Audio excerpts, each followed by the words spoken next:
स्वागत है बच्चों आप सभी का अपने YouTube चैनल पर। मैं गौतम प्रसाद।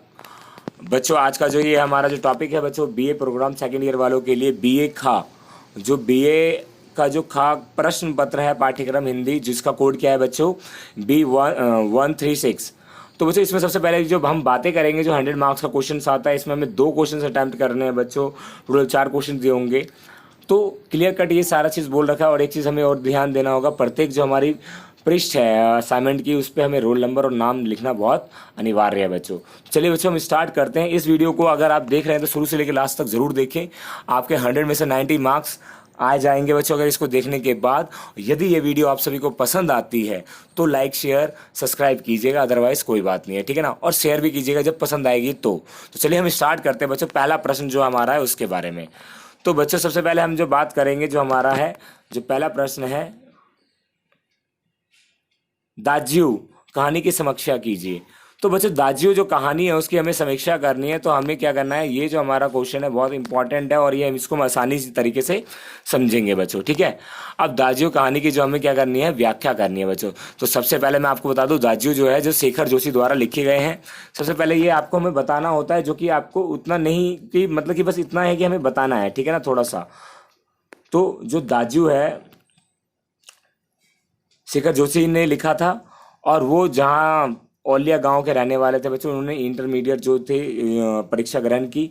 उनके काफ़ी कहानी संग्रह रहे हैं, साथ के लोग, हलवाहा, डांगरी वाले, मेरा पहाड़, नौरंगी बीमार है। इस तरीके से उन्होंने काफ़ी चीज़ें लिखी, ठीक है ना। अब आते हैं बच्चों कहानी का सारांश, जो उसने दार्जू में बताया बच्चों। तो कहानी का सारांश क्या है बच्चों, जो कि हमसे पूछा गया था, इन्होंने पूछा है। तो जैसे शेखर जो दाजू है, कहानी वर्ग में भेद के यथार्थ को प्रस्तुत, मतलब कि जो बताया गया है किस तरीके से वर्ग का भेद, मतलब जाति का भेद, मतलब ऊंचे नीचे का भेद, ये सभी चीजें क्या की है इसमें बताई गई है। मतलब पूरा वास्तविक चित्रण दाजू के माध्यम से अभी भी प्रासंगिक है, जो कि वर्तमान समय में हमें काफी ग्रामीण क्षेत्रों में हमें देखने को मिलता है। ये सारी चीजें उन्होंने प्रस्तुत किया है। कहानी में जो जगदीश बाबू होते हैं वो एकमात्र ऐसे पात्र हैं जो मदन नामक बैरे के स्वार्थ उत्पन्न की डोर से बंधे हुए हैं, परंतु स्वार्थ सगने पश्चात दूध में मक्खी के तरह निकाल फेंकते हैं। मतलब जब जरूरत होती है, जब उसको रखते हो तो उसको व्यर्थ हो जाने के बाद उसको फेंक देते हैं। तो दार्जू जो है संबोधन किसी तरह उन्हें अपनेपन में भर देता था, और वही क्या है, अपमान का साहस कराता जाना पड़ता था। इस कारण क्या हुआ बच्चों, कहानी का जो आरंभ है पर्वतीय क्षेत्र में रहने वाले जगदीश बाबू की है, और काम में सिलसिले में शहर आने से होता है। वो जब जैसे ही काम के सिलसिले में जब शहर आते हैं, जब से ही ये जो हुए कहानी का जो है वहीं से शुरुआत हो जाती है बच्चों, ठीक है। तो अपने नाते रिश्तों से वो क्या करते हैं, अजनबी शहर में जगदीश बाबू स्वयं को अकेला महसूस करते हैं। जब भी आप देखते हैं कोई व्यक्ति होता है, वैसे ही जगदीश बाबू जब अपने गांव से शहर की ओर गए तो वो अपना महसूस अकेला करने लग गए। वहाँ पे क्या हुआ, शोरगुल और अकेलापन उनको बहुत भाने लग गया।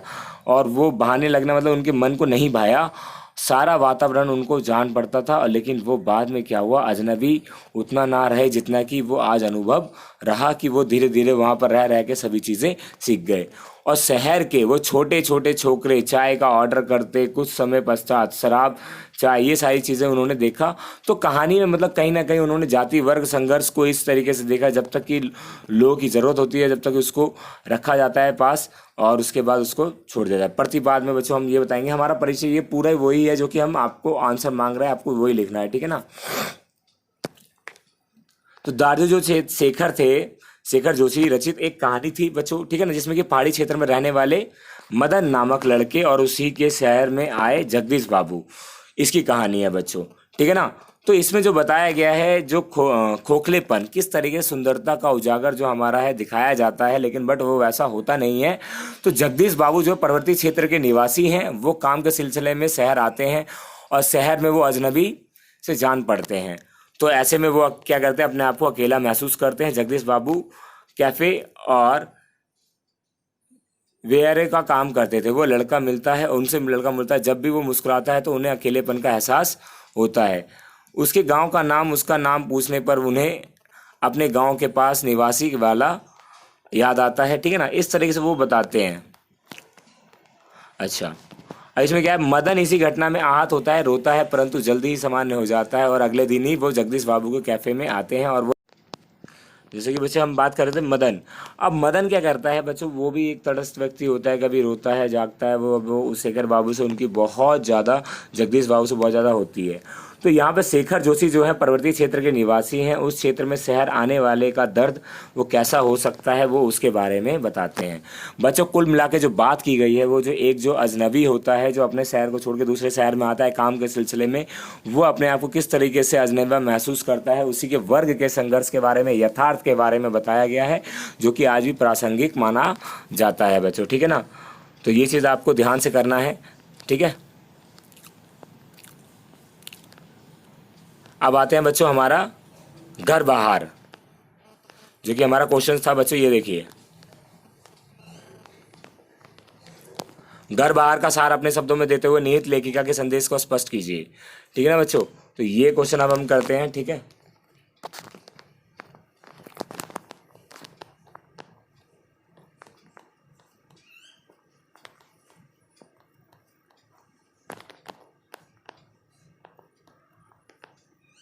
अब बच्चों जो घर बाहर है जो महादेवी वर्मा ने लिखा है बच्चों, जैसे कि आप सभी को पता होगा महादेवी वर्मा की और भी बहुत सारी कृतियां हैं, संग्रह हैं, जो कि आपको देखने को मिल जाएंगी। ठीक है, दूसरी चीज़, अब ये इसमें जो हमें दे रखा है प्रतिपाद्य बच्चों, सबसे पहले जो सारांश अपने शब्दों में लिखना है, ये बात तो सबसे पहले ही हो गई तय।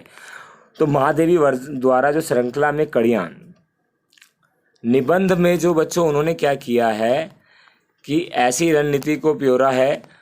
कहने का मकसद ये है कि बच्चों महादेवी वर्मा वह उन सभी मुख्य नारियों तथा वह कथा से युक्त उनकी विभिन्न समस्याओं अभिव्यक्त मिली है, मतलब कि वो महिलाओं की उन समस्याओं को उजागर कर रही हैं जो कि वह अपने अंदर भुगतती हैं। घर बाहर इसी का मतलब कि वो उनको घर से बाहर ना आना जाना देना, ना ही कुछ आने की मनमाही, ये सारी चीज़ें होना, उन सभी के बारे में ये एक विशेष व्यंग्य तय करती है।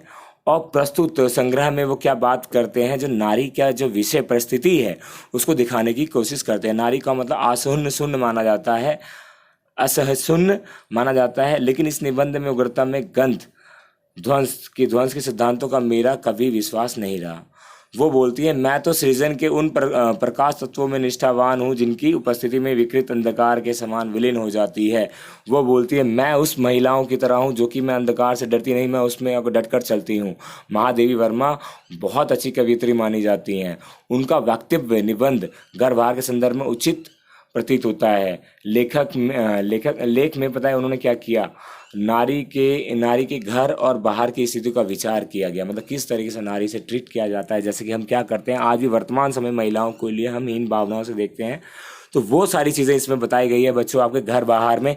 तो घर बाहर का जो प्रश्न है, जो उच्चम मध्यम साधारण जो वित्त वाले जो गृहस्थ स्त्री हैं उनके संबंध में बताया गया है। श्रमजीवी जो काम करने वाली महिलाएं हैं तथा इन सभी पे प्रश्न उठाते हैं। तो स्त्री क्षेत्रों में समान सहयोगी बनती है, मतलब स्त्री जो है कि हर एक क्षेत्र में, घर में हो चाहे बाहर में हो, वो उसकी जो भूमिका होती है वो प्रमुख होती है। बच्चे एक चीज़ याद रखिए, घर में तो आपको पता है माँ की एक जो भूमिका है वो शायद किसी और की हो, और माँ आप सभी को पता आता है ये योद्धा होती है, चाहे वो घर में हो चाहे बाहर हो। बाहर हमारी लक्ष्मीबाई थी योद्धा, जिन्होंने पूरे अंग्रेजों को खदेड़ के बाहर निकाला था। उसी तरीके से इन्होंने घर बाहर के बारे के संदर्भ में पूरा हमें आंसर बताया है।